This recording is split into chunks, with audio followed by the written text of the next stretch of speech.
Naintriga din ako do'n sa cleaning ng washing machine. So, ngayon nga, bumili nga ako ng 3 piraso for first time use. Kasi sabi, if you are a first time user of this product, kailangan mo ng 3 piraso ilagay mo sa loob ng washing machine.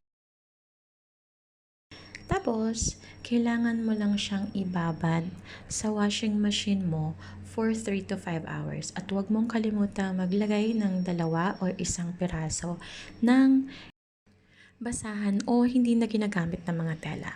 And then, let it wash. Yan, hintay ko na nga siya. At sabi dito is 5 minutes madidissolve or ma-fully dissolve yung product.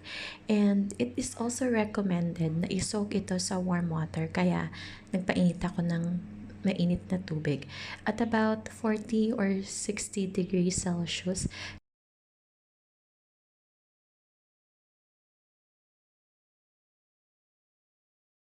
At binalik ko na nga siya after pausing the machine. And then, you just have to press the pause button and soak it for another 3 hours.